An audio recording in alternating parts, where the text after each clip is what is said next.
তখন মাঝরাত। আরশির ডাকে জেগে উঠলাম।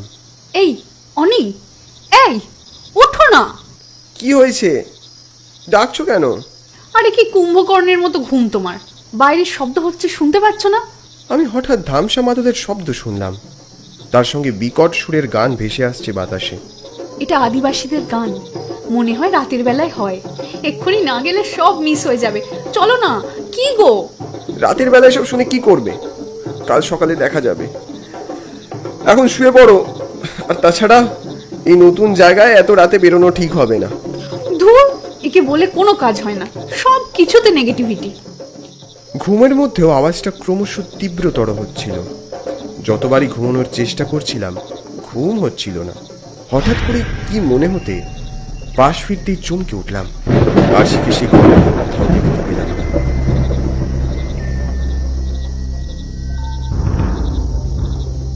আরশি, আরশি কোথায় গেলে?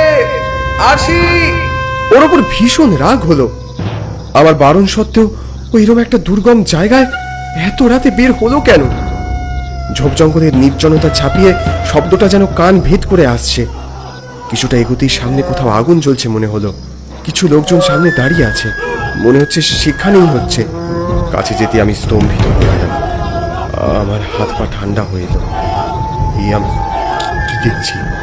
এই কি ভয়ানক সর্বনাশ ঘটছে আমার চোখের সামনে। আরশিকে একটা বাঁশের সঙ্গে আড়াআড়ি ভাবে বেঁধে ঝুলিয়ে রেখেছে ওরা। গলার কাছে ধারালো কোনো বস্তু দিয়ে ছেদ করা হয়েছে। সেখান দিয়ে লোহিত তরলের ধারা বেয়ে জমা হচ্ছে নিচে রাখা মাটির পাত্রে। আরশিকে কেন্দ্র করে বৃত্তাকারে দাও দাও করে জ্বলছে আগুন। আরশি ধীরে ধীরে নেতিয়ে পড়ছে। কি করব কিচ্ছু বুঝতে পারলাম না। প্রজ্বলিত অগ্নিবলয়কে কেন্দ্র করে গোল হয়ে উদ্দাম নৃত্য করছে কিছু মানুষ।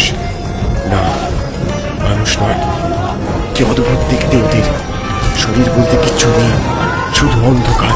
সেই কালো অন্ধকারময় শরীরের ওপর ফুটে উঠেছে সাদা রঙের উল্কি। এতক্ষণ মাথা নিচু করে অদ্ভুত ছন্দে নৃত্য করছিল ওরা। ওদের মুখের দিকে তাকিয়ে হৃদগতি স্তব্ধ হয়ে গেল। ওদের আবছায়া কালো মুখমণ্ডলে চোখের জায়গায় শুধু সাদা সাদা দুটো গর্ত। তার মানে আমি দূর থেকে যাদের মানুষ ভেবেছিলাম, তারা আসলে মানুষই নয়, প্রেত। ওর শরীর থেকে সব রক্ত বের হতে আর কত সময় লাগবে? আর যে তস হয় না, কত কাল পরে নরমাইন্সের স্বাদ পাবো। কর্কশ গলার স্বরে চমকে ঘুরে তাকিয়ে দেখি দূরে এক সিংহাসনে বসে আছে আরেক অশরীরী। সুবিশাল কালো অন্ধকারময় শরীরের অজস্র সাদা উল্কিতে ঢাকা, মাথায় একখানি নরকঙ্কালের মুকুট। সিংহাসনটিও মানুষের শরীরের হাড়ের তৈরি, সন্দেহ নেই। ছেড়ে দাও অনি, অনি, বাঁচাও, বাঁচাও অনি। আরশির করুণ কণ্ঠস্বর কানে এলো আমার। আর নয়, আর এইভাবে দাঁড়িয়ে দাঁড়িয়ে আরশির কষ্ট দেখতে পারছি না। আমাকে এক্ষুনি কিছু করতে হবে। শরীরের সমস্ত শক্তি একজোট করে এগিয়ে গেলাম সামনে। ছেড়ে দাও, ছেড়ে দাও ওকে এক্ষুনি।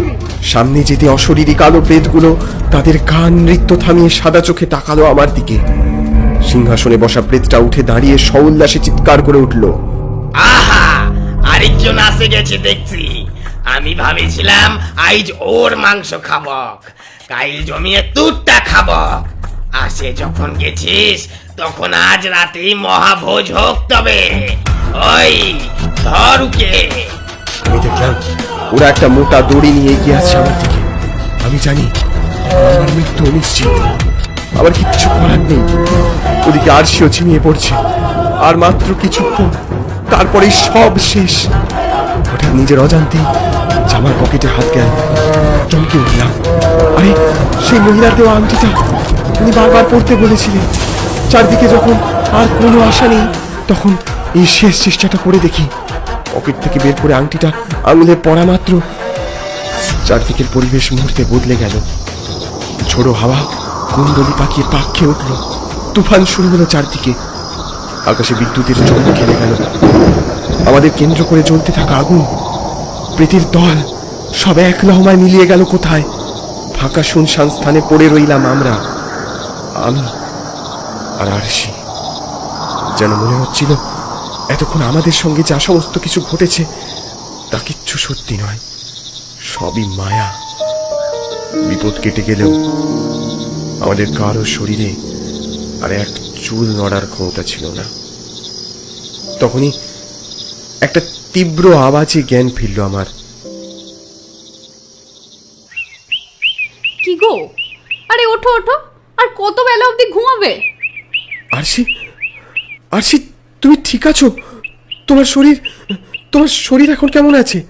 বাবা, এত ভালোবাসা! হঠাৎ এত আদিক্ষেতা কেন বলবে? আমরা ওই জঙ্গল থেকে বাড়ি চলে এসেছি। বালাই ষাট, জঙ্গলে থাকতে যাবো কোন দুঃখে? এই, কি হয়েছে বলো তো তোমার? দেখো কে এসছে আমাদের সঙ্গে দেখা করতে। তোমায় বলেছিলাম না, আমার আগের স্কুলের ইতিহাসের ম্যাম লোপাদি।